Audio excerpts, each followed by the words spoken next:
नमस्कार, मैं doctor Manju Jain, retired associate professor from SN degree college Kanpur.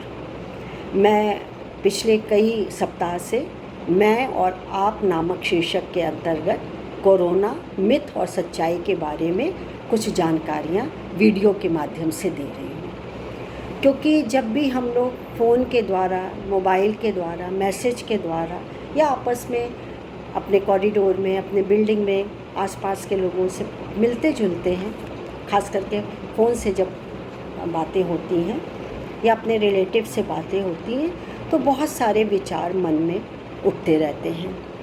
तो उसको कई जगह हमने इकट्ठा किया और ख़ास करके WHO और सेंट्रल हेल्थ मिनिस्ट्री की सहायता के द्वारा उसके आंसर्स को खोजने की कोशिश की। कुछ न्यूज़ पेपर के द्वारा हमने उत्तर छांटे हैं, जो कि मैं आपके सामने पेश करती हूँ और आज भी करूँगी। तो हमारे में जिज्ञासा ये रही कि क्या छोटे बच्चों को एक बार होने पे नहीं होता है, या सीढ़ियों पे छिड़काव करने से उसकी सतह जो कि पूरी सैनिटाइज हो जाती है। तमाम क्वेश्चन कि ये कॉटन के हम लोग यदि मास्क बना लें तो पूरा 100% असंक्रमित रहेगा, उससे संक्रमण नहीं पहुंचेगा। तमाम जानकारियां जाननी चाहिए, तो बस उसी के बारे में मैं बताती हूँ आपको। तो कुछ लोगों ने जानने की कोशिश की कि आने वाले समय में ख़रीदारी करने का तरीका बदल जाएगा। देखिए, बदलना भी चाहिए और बहुत हद तक संभव भी है। वैसे भी देखिए, पिछले कई साल से ऑनलाइन बहुत सारी ऐसी खुल गई हैं, ख़ास करके अमेज़न ने तो पूरा ही कब्ज़ा किया हुआ है। तो ऑनलाइन ख़रीदारी, डिजिटल ख़रीदारी बहुत ज़्यादा हो गई है। लेकिन इस कोरोना पीरियड में जहाँ के सोशल डिस्टेंसिंग हमको मेंटेन करनी है, या 3 महीने 2 महीने का जो भी लॉकडाउन रहा, उसमें तमाम दुकानें बंद थीं। अभी भी जो एकल दुकानें हैं वो ज़्यादा खुल रही हैं, मॉल वगैरह अभी भी नहीं खुले हुए हैं। तो उसमें संभावना बहुत हद तक ये है कि ख़रीदारी की जो तरीके हैं उसमें परिवर्तन आएगा। उसमें ज़्यादा एक साथ भीड़ नहीं होनी चाहिए, एक एक करके अंदर आए। शुरुआत में कम से कम जब तक कि इसका डर पूरा का पूरा ना निकल जाए, तब तक की बात हो रही है।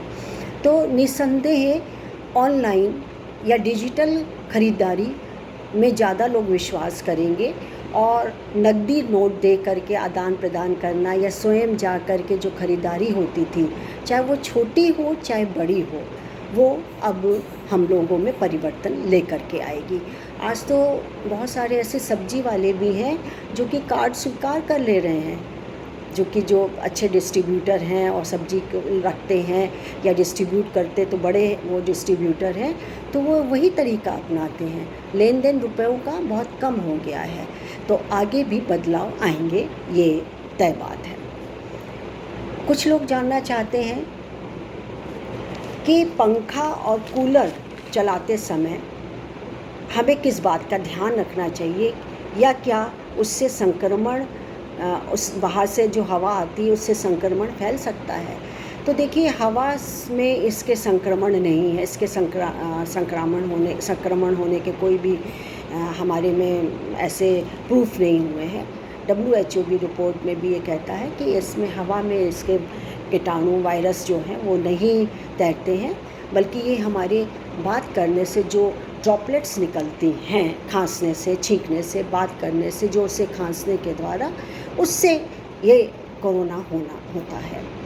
तो हवा के द्वारा यदि पंखा चलाएं और वो कूलर चलाएं तो उसमें बाहर की हवा के साथ आ जाता है, तो ऐसा नहीं है, उसके साथ हवा के साथ नहीं आएगा। लेकिन हाँ, यदि आप हमेशा पंखा और कूलर ही रखते हैं और आसपास संक्रमण किसी को हुआ है, तो कहीं बहुत 2-4% इसके होने की संभावना है, क्योंकि 1-2 रिपोर्ट ऐसी मिली हैं कि आसपास के लोगों में गंदगी थी या दूसरे टाइप के वायरस थे, तो उनको हवा के द्वारा वो फैला है।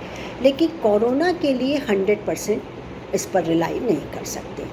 लेकिन फिर भी पंखा और AC और कूलर के बजाय आप खुली हवा, नेचुरल हवा का रसास्वादन करें, वो ज़्यादा बेहतर है। खुले खिड़की करिए, छोड़ दीजिए, खिड़कियाँ खोल दीजिए, दरवाजे खोलिए, सवेरे देखिए कितनी अच्छी हवा आती है। आजकल तो पक्षी चिड़ियाओं की चहकने की आवाज़ आती है, हरियाली दिखती है, तो क्यों ना हम उसका लुत्फ़ उठाएं। कोई ऐसा उपाय है जिससे कपड़ों पर कोरोना वायरस टिके ही नहीं, या टिकता है तो उसका क्या किया जाए?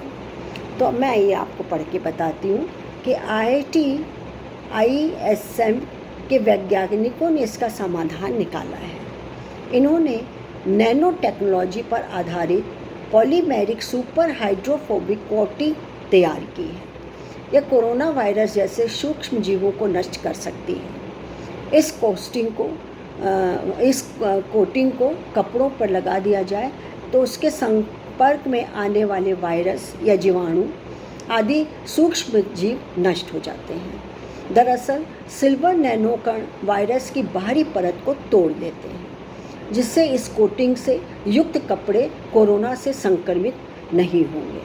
इस कोटिंग के आखिरी पेज की टेस्टिंग लैब में चल रही है। यह पूरी तरह स्वदेशी तकनीक से तैयार किया गया है। तो इसके बारे में यही जानकारी मिली है हम लोगों को अब तक, तो उसके बारे में बताया है। अब कुछ लोग पूछते हैं कि वैक्सीन आ जाने के बाद कोविड-19 का प्रकोप पूरी तरह खत्म हो जाएगा। देखिए क्या है, ऐसा नहीं है कि कोविड-19 की वैक्सीन बन जाने के बाद यह पूरी तरह समाप्त हो जाए। WHO के साथ साथ तमाम विशेषज्ञ, तमाम रिसर्चेस, तमाम लैब में जो शोध चल रहे हैं, पढ़ाई चल रही है, इसकी जानकारी, इसकी खोज हो रही है, वो मान रहे हैं कि वैक्सीन आ जाने के बाद यह मीज़ल्स, HIV और चिकन पॉक्स की तरह एक स्थानीय बीमारी बनकर रहेगा। हमें इसके साथ रहना सीखना होगा और इसके खिलाफ राजनीतिक और सामाजिक स्तर पर दीर्घकालीन नीति बनानी होगी। जुकाम के लक्षण होने या देने वाले इससे पहले 4 एंडेमिक कोरोना वायरस हैं। कोविड-19 ऐसा 5वां वायरस बन जाएगा। तो यही कहा गया है कि पूरी तरह से ख़त्म हो जाएगा, ये तो नहीं कहा जाएगा, लेकिन अपने में आपको इम्यूनिटी बनानी है और उससे रोग प्रतिरोधक क्षमता इतनी बढ़ा लेनी है कि आप जब भी जाएं, जैसे हम लोग आजकल प्लेग में, सार्स में, बर्ड फ्लू में, तो फ्लू आता है, प्लेग आते हैं, तो उसमें हम लोग बाहर जा रहे हैं। ये भी एक महामारी थी, तो हमने अपनी इम्यूनिटी डेवलप कर ली है और ये पता है कि इसकी दवाई या वैक्सीन है या टीका है या जो भी कुछ है, इंजेक्शन है, इसको ये बाज़ार में उपलब्ध है। लेकिन हमारा कोरोना का तो अभी वैक्सीन तैयार ही नहीं हुई है। जब तैयार हो जाएगी और इसकी इम्यूनिटी खुद हम डेवलप कर लेंगे, तब इसका खतरा बिल्कुल घट जाएगा। फिर हम और आप जैसे नॉर्मल लाइफ जीते हैं उसी तरह जी लेंगे। इम्यूनिटी पासपोर्ट क्या है? यह शब्द उन दिनों सुर्खियों में क्यों चल रहा है? इम्यूनिटी पासपोर्ट ये होता है कि जब कोई व्यक्ति या ग्रुप या आसपास का मोहल्ला है या ख़ास व्यक्ति है, चाहे वो बाहर से आ रहा हो, चाहे हमारे सीमा के अंदर हो या एक राज्य से दूसरे राज्य जा रहा हो, तो उसकी चेकिंग होती है। जब वो पूरा कोरोना मुक्त कहलाएगा, उसके पास उसके बिल्कुल पूरी इम्यूनिटी है और उसको कभी कोरोना नहीं हुआ है, ना होने की संभावना तो नहीं कह सकते भविष्य के लिए, लेकिन वो पूरी तरीके से संक्रमण मुक्त है या असंक्रमित है, तो उसको एक सर्टिफिकेट जारी किया जाता है जिसमें लिखा रहता है इम्यूनिटी पासपोर्ट। यानी कि अब वो फ्रीली कहीं भी आने जाने के लिए मुक्त है। उसको क्वारंटाइन नहीं किया जाएगा, उसको अलग रहने के लिए या बहुत ज़्यादा सैनिटाइज इस्तेमाल करने के लिए या सोशल डिस्टेंसिंग एक हद तक रहने के लिए वो मतलब उसको छूट मिल जाएगी कि बहुत ज़्यादा सोशल डिस्टेंसिंग का ऑफिस जाना है या करना है, वो एहतियात अब उतनी ज़्यादा स्ट्रॉन्गली नहीं अपनाई जाएगी। तो ये एक सर्टिफिकेट होता है उनके लिए जो कि पूरी तरीके से इम्यूनिटी है जिनमें है। तो आज मैं अपना ये ख़त्म करती हूँ और मुझे आशा है कि थोड़ी बहुत जानकारी आपको मिली होगी।